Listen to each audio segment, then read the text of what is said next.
السلام علیکم عزیز طلباء و طالبات، ہم نے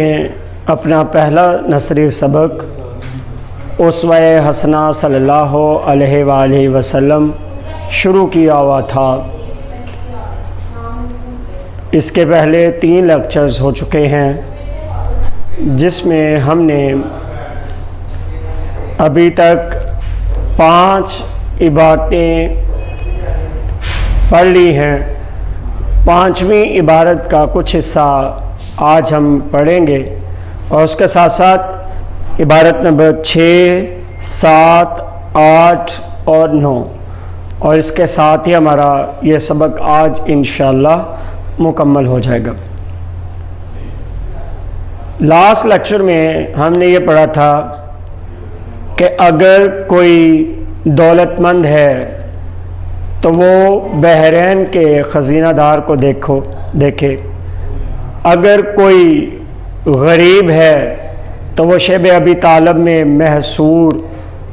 ذات کو دیکھے، اگر کوئی فاتح ہے تو فاتح مکہ کو دیکھے، فاتح بدر و حنین کو دیکھے، اگر کوئی منتظم ہے تو وہ فدق، خیبر اور بنی نذیر کے منتظم اعلیٰ کو دیکھ لے، اگر کوئی استاد ہے تو وہ معلم قدس کو دیکھے، اور اگر کوئی شاگرد ہے تو وہ روح الامین کو بارگاہ مصطفیٰ صلی اللہ علیہ وسلم میں بیٹھا ہوا دیکھے۔ الغرض یہ کہ جو انسان بھی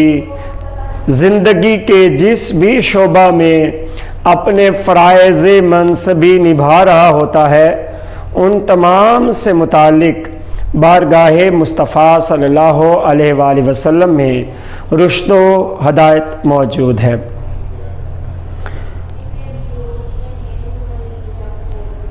لہذا اب کوئی اپنی زندگی کی سیرت کو، اپنے حالات زندگی کو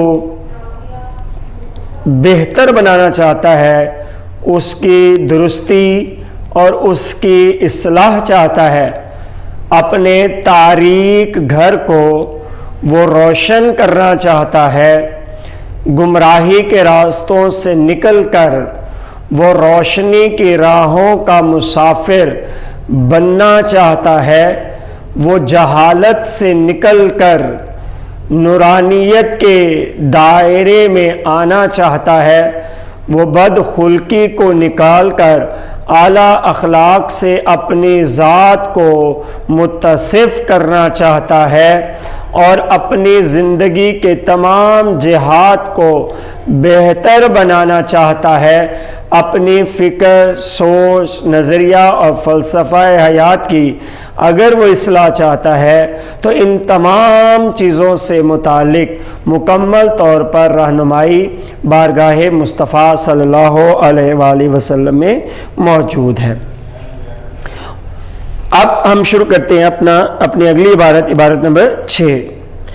ایسی کامل و جامع ہستی۔ کامل کا مطلب ہوتا ہے بیٹا مکمل،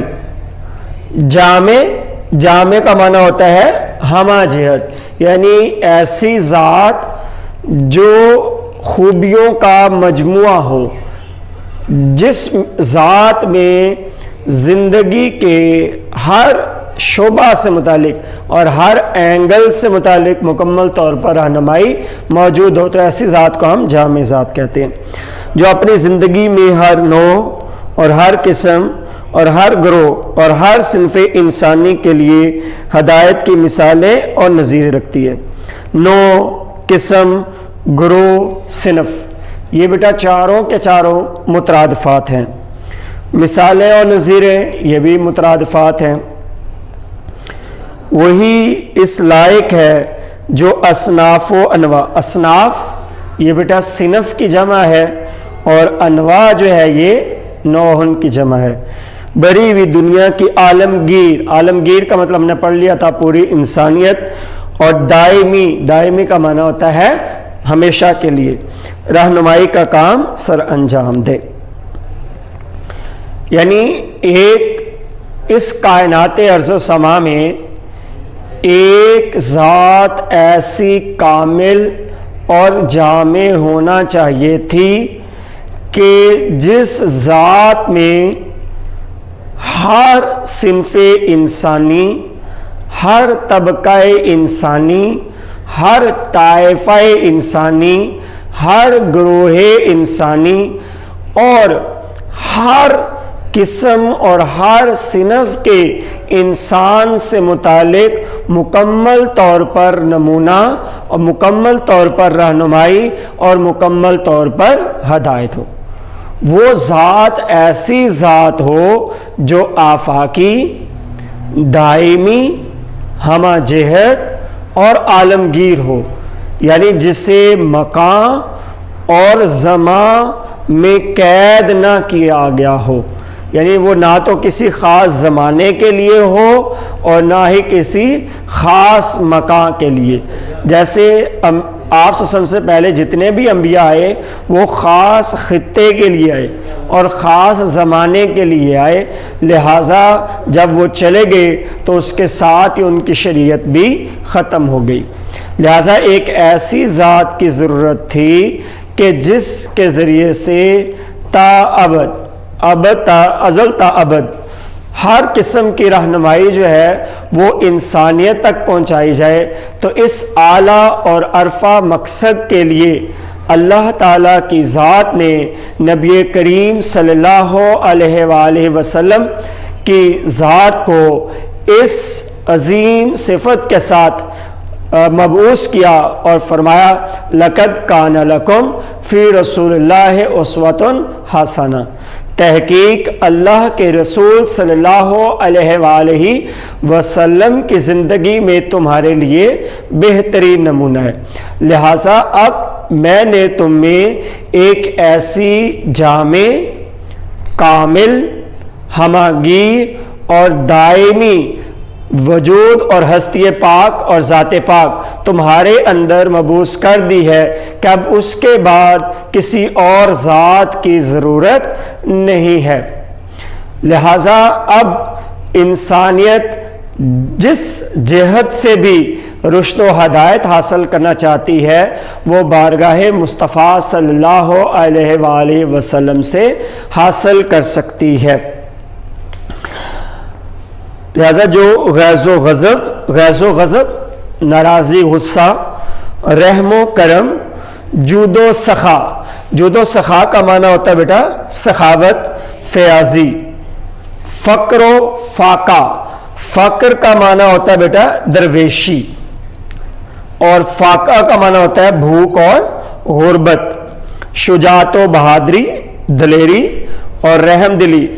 رقیق القلبی، رقیق رقت سے اس کا معنی ہوتا ہے بیٹا نرم، اور قلب کہتے ہیں دل کو، تو رقیق القلبی کا مطلب ہوتا ہے نرم دلی۔ دنیا اور دین دونوں کے لیے ہمیں اپنی زندگی کے نمونوں سے بہرہ مند کر دے، بہرہ مند فیض یاب کرنا۔ جو دنیا کی بادشاہی کے ساتھ آسمان کی بادشاہی اور اس آسمان کی بادشاہی کے ساتھ دنیا کی بادشاہی کی بھی بشارت دے۔ بشارت کا مطلب ہوتا ہے بیٹا خوشخبری، اور دونوں بادشاہیوں کے قواعد و قوانین اور دستور العمل کو اپنی زندگی میں برت کر دکھاتے۔ قواعد و قوانین کا مطلب ہوتا ہے بیٹا اصول، ضابطے، اور دستور العمل کہتے ہیں آئین، یعنی ایسا قانون جس پر عمل کیا جا سکے۔ برت کر عملاً یعنی عمل کر کے دکھا دیا ہو۔ لہذا اب ایک ایسی ذات کی ضرورت تھی کہ جو نہ صرف زندگی گزارنے کے قاعدے اور قوانین، اصول اور ضابطے،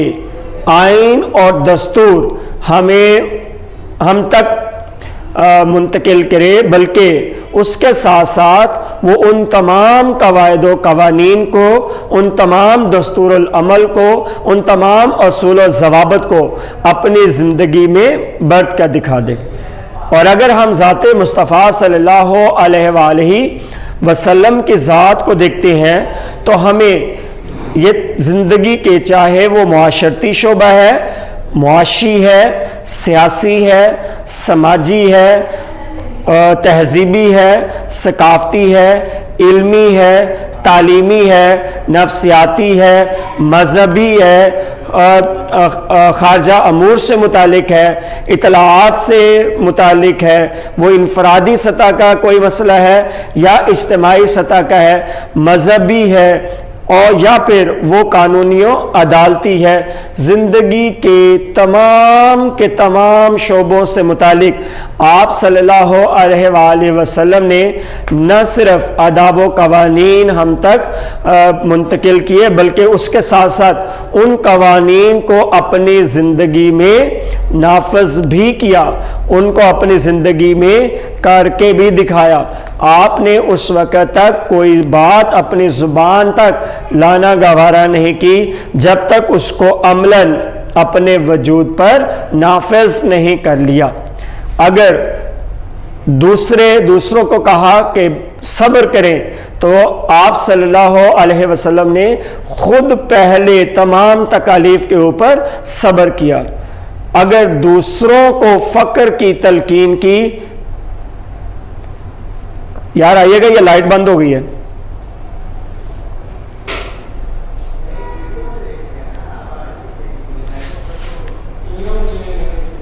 اگر آپ صلی اللہ علیہ وآلہ وسلم نے دوسروں کو اس بات کی تلقین کی کہ اگر کہ کوئی فقر کو اختیار کرے، تو آپ صلی اللہ علیہ وآلہ وسلم نے خود اپنے لیے جس چیز کو پسند کیا وہ فقر تھا، اور فرمایا الفقر فخری والفقر منی، کہ فقر میرا فخر ہے کیونکہ فقر مجھ سے ہے۔ اور آپ صلی اللہ علیہ وآلہ وسلم نے اگر دوسروں کو کہا کہ غربت کے حالات کو برداشت کرو، تو خود دیکھیں اگر کوئی اور ایک پتھر بھوک سے پیٹ پر باندھا تو آپ صلی اللہ علیہ وسلم نے بھوک سے 2 پتھر اپنے پیٹ پر باندھے، اور 3 سال تک شب ابی طالب کے اندر جس بھوک اور افلاس میں آپ صلی اللہ علیہ وسلم نے گزارے وہ تاریخ انسانی اس بات پر گواہ ہے۔ تو لہٰذا آپ صلی اللہ علیہ وسلم نے ان تمام چیزوں کو عملاً اپنی زندگی میں کر کے دکھایا، اور اس کے ساتھ ساتھ ایک ایسی ذات کی ضرورت تھی کہ جو نہ صرف ہمیں دنیا کی بادشاہت بلکہ اس کے ساتھ ساتھ آخرت میں بھی کامیابی کی نوید اور بشارت دے۔ تو لہٰذا آپ صلی اللہ علیہ وآلہ وسلم کی ذات کے ذریعے سے اللہ تعالیٰ نے یہ عظیم پیغام بھی ہم تک پہنچا دیا، اور فرمایا ربنا آتنا فی الدنیا حسنۃ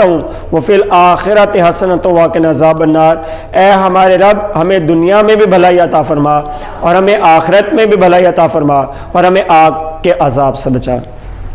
تو بیٹا وہ عالم عرب جو اس دور میں جہالت کی تاریکیوں میں ڈوبا ہوا تھا،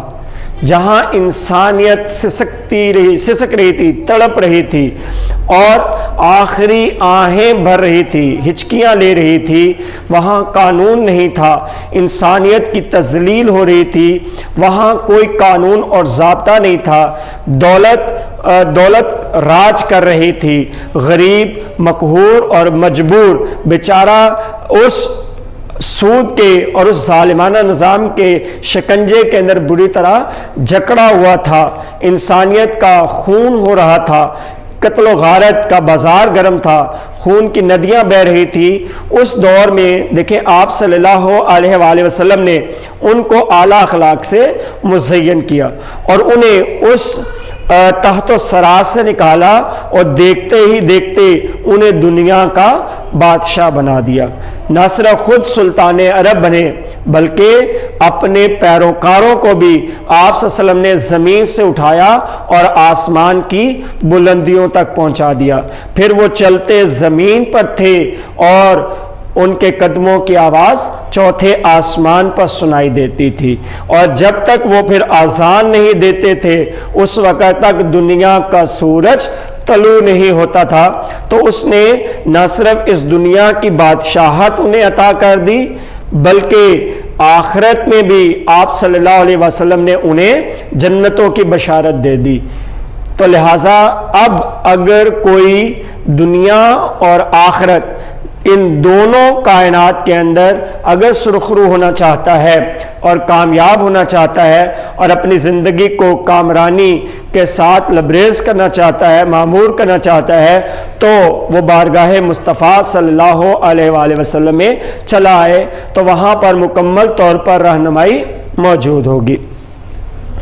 یہ بیٹا جو اگلا پیراگراف ہے اس کو آپ زیادہ ہائی لائٹ کر لیجئے گا، یہ بہت ہی امپورٹنٹ ہے۔ محمد رسول اللہ صلی اللہ علیہ وآلہ وسلم کا وجود مبارک ایک آفتاب عالم تاب تھا۔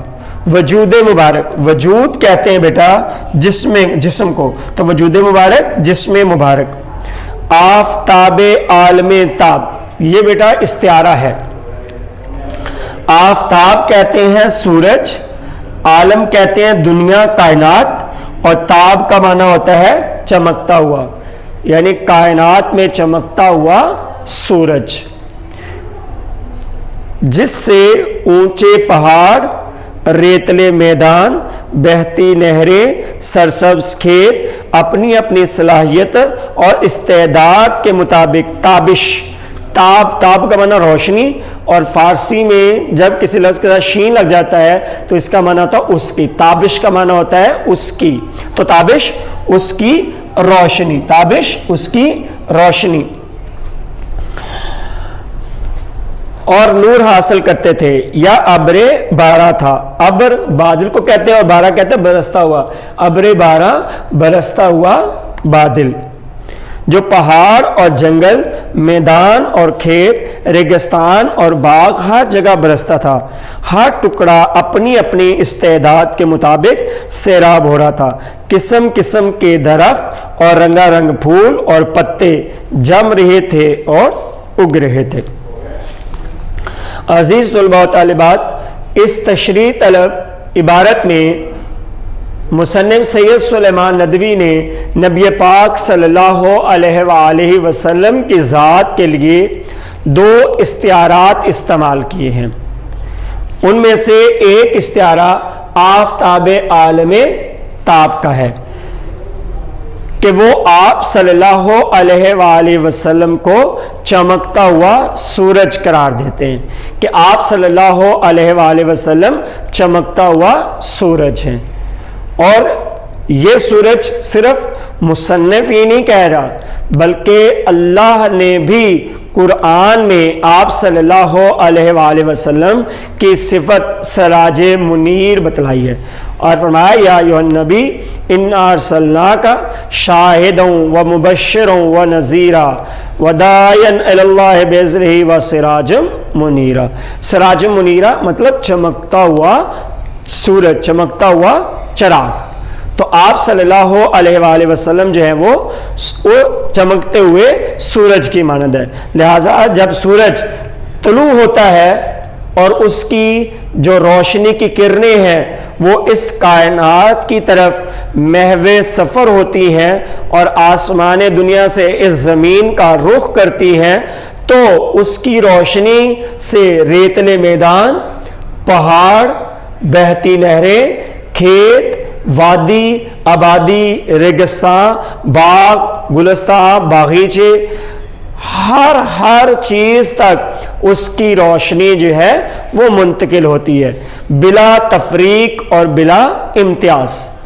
کوئی جگہ ایسی نہیں ہوتی جو اس سورج کی روشنی سے محروم ہو جائے۔ تو لہٰذا جیسے اس سورج کی روشنی ہر خاص و عام جگہ کے لیے ہے، وہ عام ہے اور ہر جگہ تک اس کی روشنی پہنچتی ہے، اسی طرح اس سراج منیر سے جو ہدایت کی روشنی ہے، جو رہنمائی کی روشنی ہے، وہ کل انسانیت کے لیے ہے، ازل سے لے کر ابد تک۔ مشرق سے لے کر مغرب تک، شمال سے لے کر غروب تک، زمین سے لے کر آسمان دنیا تک، ہر انسان کے لیے آپ صلی اللہ علیہ وسلم کے وجود مبارک سے جو رشد و ہدایت کی روشنی منتقل ہو رہی ہے، سے نکل رہی ہے، وہ تمام انسانیت تک منتقل ہو رہی ہے۔ اسی لیے تو شاعر مولانا ظفر علی خان بیان فرماتے ہیں کہ پھیلا ہوا ہے اسود احمر کے واسطے، صحن عرب سے تابا عجم خان مصطفیٰ۔ تو لہذا اسی لیے جب آپ صلی اللہ علیہ وسلم اس دنیا میں تشریف لائے تھے تو پوری کائنات بکائے نور بن چکی تھی، لہذا آپ صلی اللہ علیہ وسلم کی طرف سے آنے والی یہ رشد و ہدایت کی روشنی سب کے لیے ہے، سب کے لیے یکساں ہے، لیکن آگے دل کی سرزمین اور دماغ کی سرزمین مختلف ہوتی ہے۔ کچھ دل ایسے ہوتے ہیں کہ جیسے حضرت ابوبکر صدیق، اگر دل کی سرزمین ابوبکر صدیق رضی اللہ تعالی عنہ کے دل کی ہو تو پھر وہاں پر صداقت کے پھول کھلتے ہیں، لہذا لیکن اگر وہاں پر دل کی سرزمین جو ہے وہ ابو جہل کی ہے تو وہاں اس روشنی سے جہالت کی تحریکی ختم نہیں ہوتی، بلکہ وہ ابو جہل یعنی جوہلا کا بھی باپ قرار دے دیا جاتا ہے۔ لہذا یہ روشنی تو سب تک منتقل ہو رہی ہے، لیکن آگے وصول کرنے والا پر ہے کہ وہ اس روشنی کو حاصل کر رہا ہے یا اس روشنی سے اپنے آپ کو محروم رکھے ہوئے ہے۔ اسی لیے بقول شاعر کہ اگر وہ سورج نہ مسکراتا، جہان امکان میں تیرگی کو خراج ملتا، خاموشیوں کا نصاب ہوتا، ہر ایک نظارہ خواب ہوتا، سحر نکھرتی نہ پھول کھلتے، نہ اندلیبوں کو راگ ملتے، نہ فاختاؤں کا خون پرداز کی امنگوں سے جوش کھاتا، جمود ہوتا افق افق پر جو روشنی ہے، جہت جہت میں رنگ و بو کی جو ساحری ہے، یہ کریا اور دشت کوہ گلشن میں ساحلوں پر سمندروں میں جو زندگی ہے، جو باغپن ہے، جو تازگی ہے، جو سرخوشی ہے، نظر کو اشیاء کی آگہی ہے، اس ایک سورج کا معجزہ ہے۔ تو لہذا یہ جو فضاؤں کو وسعت، کلیوں کو یہ مہک، پھول کو یہ پھول کا کھلنا، پھول کو خوبصورتی، یہ ہوائیں، یہ فضائیں، یہ روشنی، یہ چمک، یہ دمک، یہ رمک، یہ سارا کچھ جو بھی ہے، اگر یہ چمک ہے تو یہ صرف اور صرف اس سراج منیر کے وجود پاک صلی اللہ علیہ وآلہ وسلم سے ہے۔ اسی طرح وہ مصنف جو آپ صلی اللہ علیہ وسلم کی ذات کو ابر بارہ قرار دیتا ہے کہ آپ صلی اللہ علیہ وآلہ وسلم برستے ہوئے بادل کی طرح ہیں، کہ جیسے جب بادل آتے ہیں اور وہ بارش برساتے ہیں تو وہ یہ نہیں دیکھتے کہ میرے نیچے زمین زرخیز ہے یا بنجر، وہاں جنگل اور سبزہ زار ہے یا بیابان اور ویرانے، وہاں پر چٹیل پہاڑ ہیں یا کوہ دمن، کیا ہے وہ ان چیزوں سے بالا طاق ہو کر یکساں برستے ہیں۔ لیکن زمین اگر اچھی ہوگی تو وہاں پر پھول، پھل، اناج، غلہ، سرسبز و شادابی، ہریالی اگتی ہے۔ لیکن اگر وہ زمین پتھریلی، شریلی، بنجر اور ویران ہے تو وہاں پر کبھی بھی پھول، کلیاں اور اناج و غلہ نہیں اگ سکتا، وہاں پر ہمیشہ جو ہے وہ جڑی بوٹیاں، گھاس اور پھول سے اگتا ہے۔ جیسے شیخ سعدی رحمۃ اللہ علیہ فرماتے ہیں کہ پیداواری صلاحیت بارش کی فطرت ہے، یعنی بارش جب ہوتی ہے تو زمین کو پیداواری صلاحیت ملتی ہے، تو لہذا پیداواری صلاحیت یہ بارش کی فطرت میں شامل ہوتا ہے، لیکن باغ میں پھول جبکہ شریلی زمین میں جڑی بوٹیاں اگتی ہیں۔ حالانکہ بارش سب جگہ ایک جیسی ہوتی ہے، لیکن مقدر ہر زمین کا مختلف ہوتا ہے۔ اگر زمین زرخیز ہے تو وہاں پر سرسبز و شادابی آتی ہے، لیکن اگر زمین ویران ہے تو پھر وہاں پر گھاس پھوس اور جڑی بوٹیاں اور کانٹے اگتے ہیں. اسی لیے اگر آپ صلی اللہ علیہ وسلم کی ذات بھی اس ابر بارہ کی مانند ہے, ابر بارہ ہے, لہٰذا آپ صلی اللہ علیہ وسلم کی طرف سے آنے والی یہ ہدایت کی بارش, یہ علم کی بارش, یہ فیض کی بارش, یہ سب کے لیے یکساں ہے. لیکن آگے دل کی سرزمین جو ہے وہ ہر ایک کی مختلف ہے. اگر وہ زرخیز ہے تو وہاں پر صداقت کی, شجاعت کی, عدالت کی اور شفقت کی, محبت کے جو ہے وہ پھول اور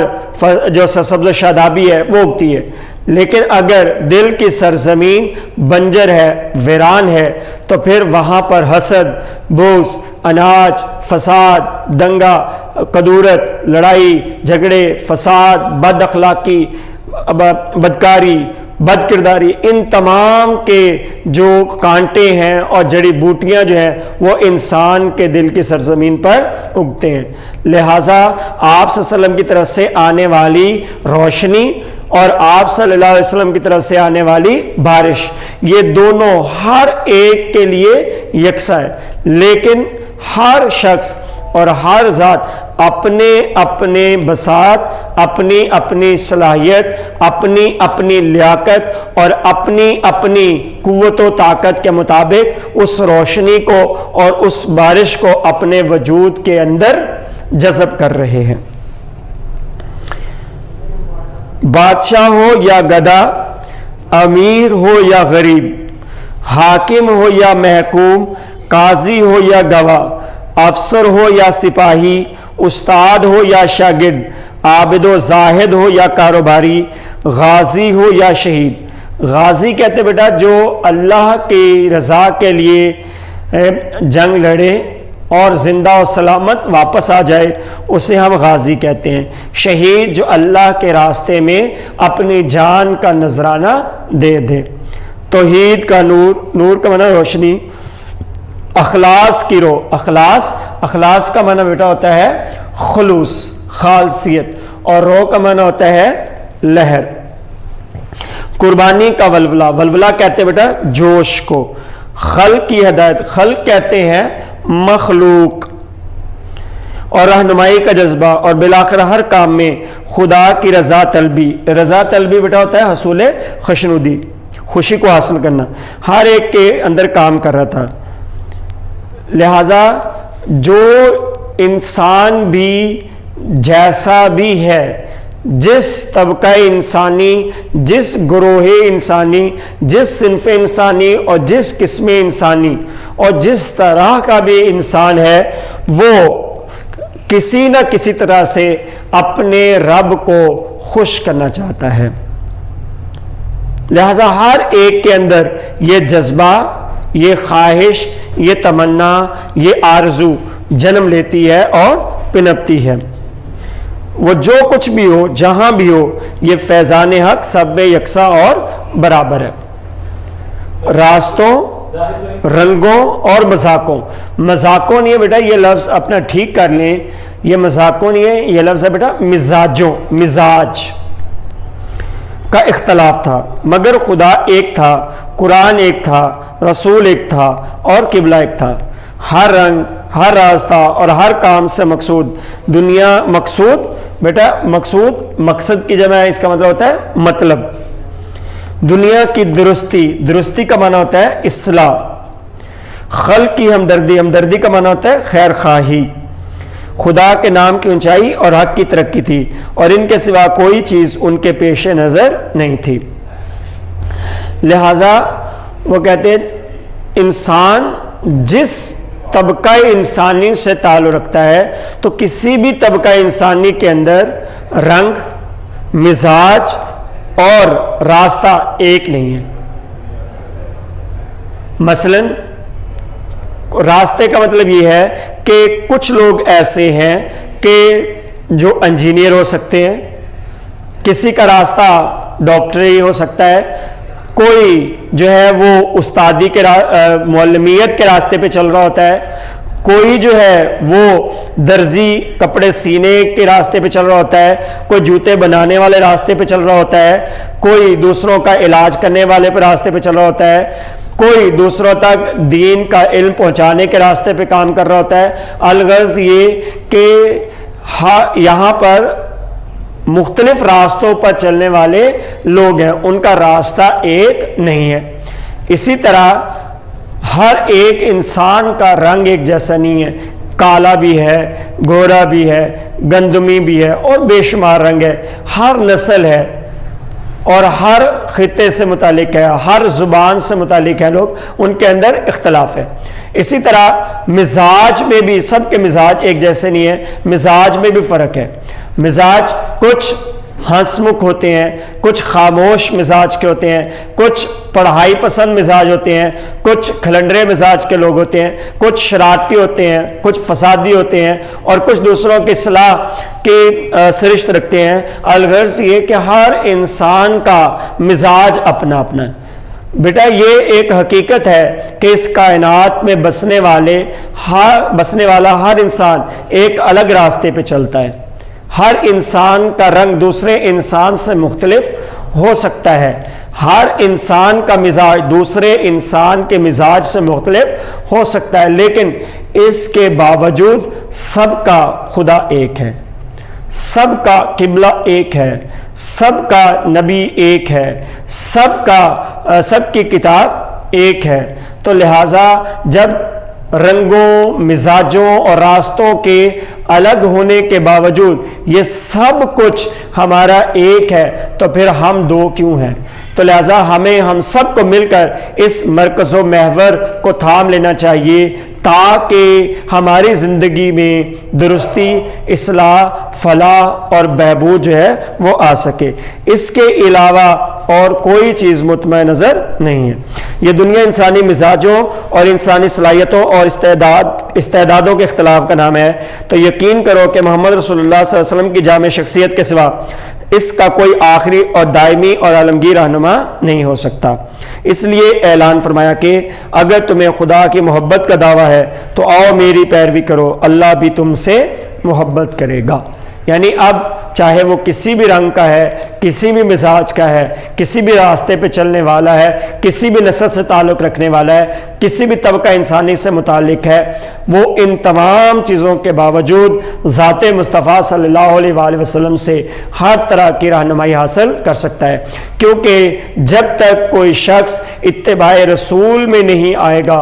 اس وقت تک اسے میری محبت حاصل نہیں ہو سکتی۔ جیسے اس آخری جو سبق کے آخر میں جو آیت لکھی ہوئی ہے، اس میں اللہ تعالیٰ نے واضح طور پر آپ وسلم کا فرما دیا کہ کل فرما دے ان کنتم تحبون اللہ، اگر تم اللہ سے محبت کرتے ہو، فاتبعون تو میری پیروی کرو، یحببکم اللہ تو اللہ تم سے محبت کرے گا۔ تو لہٰذا محبت الہی اب اسی کو میسر آئے گی جو اپنے دامن میں محبت رسول صلی اللہ علیہ وسلم رکھتا ہو، اور جو محبت اور ادب اور تعظیم رسول صلی اللہ علیہ وسلم اور عشق رسول صلی اللہ علیہ وسلم کی شمع کو اپنے دامن میں روشن نہیں کرتا، اسے اللہ کی محبت میسر نہیں آ سکتی۔ تو اس کے ساتھ ہی بیٹا آج ہمارا یہ پہلا سبق الحمدللہ مکمل ہوا۔ اللہ آپ سب کا حامی و ناصر ہو۔ والسلام۔